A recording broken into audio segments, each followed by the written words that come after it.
So the first exposure I had to Mr. Ajdič's music was I was actually looking on YouTube.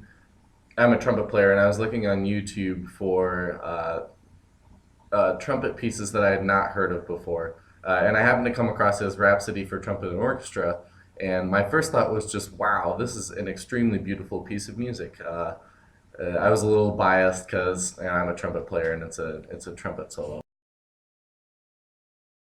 Anyway, so after I contacted him and he very, very generously gave me access to scores, I started studying his Symphony Number 2, Window of the Soul, it's titled, and I was able to figure out a little bit better what exactly about his music it is that is so appealing to me. I'll just say from the start, you can tell that he is incredible at development. So, for example, in his Symphony Number 2, the entire piece of like the beginning of the first movement starts off with just solo harp.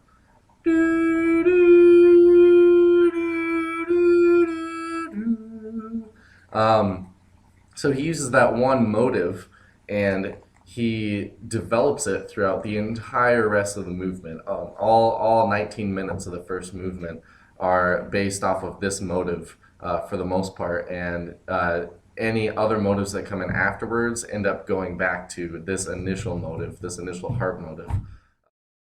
For example, he starts off with harp there, and then the same thing comes in viola, and then it's the same theme is expanded upon again by all of the strings, the whole string family, and bassoon, so low reeds. Mr. Ajdič is messing with the timbre and the texture of just a single motive for the first about 3 minutes of the symphony, and even a little bit more. Then he's also good at juxtaposition, so he uses this juxtaposed with this running triplet rhythm. It starts coming in the tom-toms like that, and then has these really high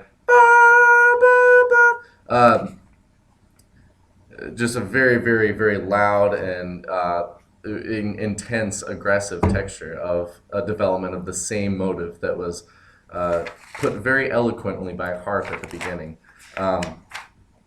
So Mr. Ajdič is a master of motivic development. That's one of the things he's very strong at. For example, the third movement of the second symphony is entirely based off of just 2 motives. There's over 7 minutes of music there, and it's based off of just this clarinet family statement in 4, and then a dotted flute statement. Dun, dun, dun.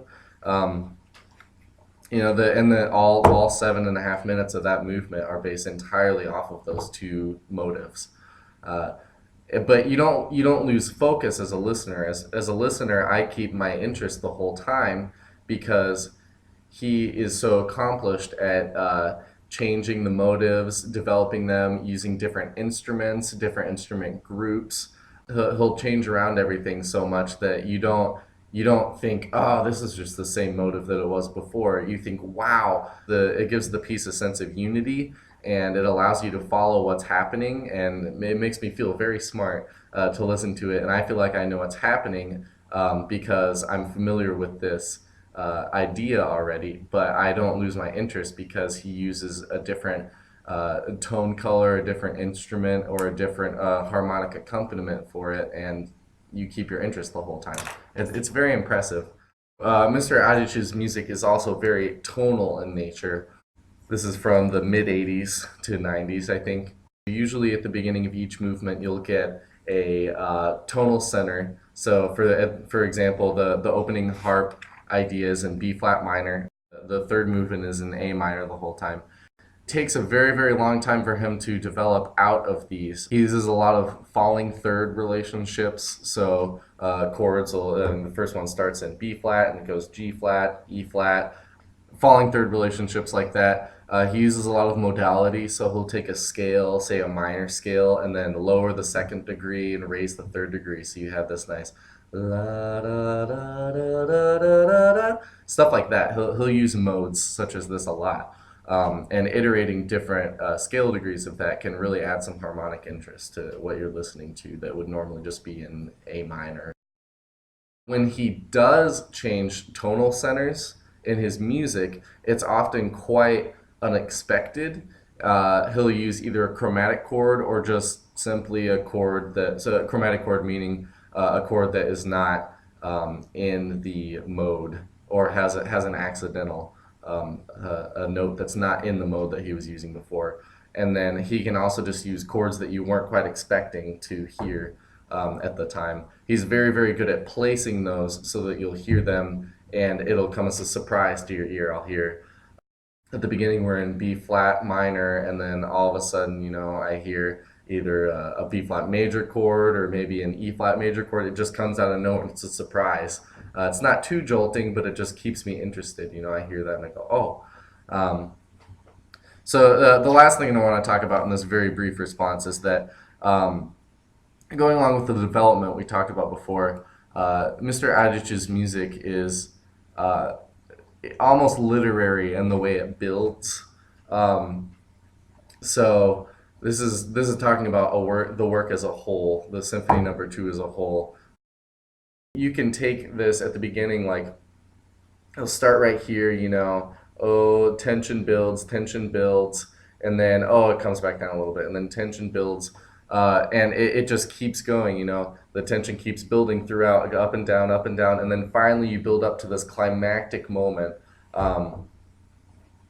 He always has a climactic moment in his pieces.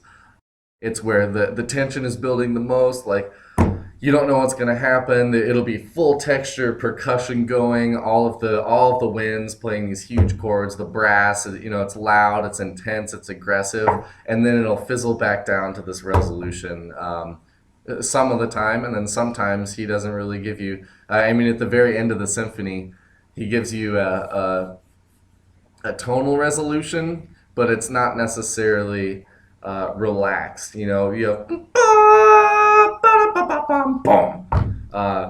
it's very distinct and intense, and I just love it. He does such a good job of starting from the tiniest little line and just building it until you have this huge chord at the end. It's just a really, really solid ending to what he does throughout the entire piece. It's very literary, and it's just like reading a huge classic novel, reading Ishmael or something like that. It just builds up, and then you finally get this sense at the end of just, yes! So that's all I really got to say. Thank you very much.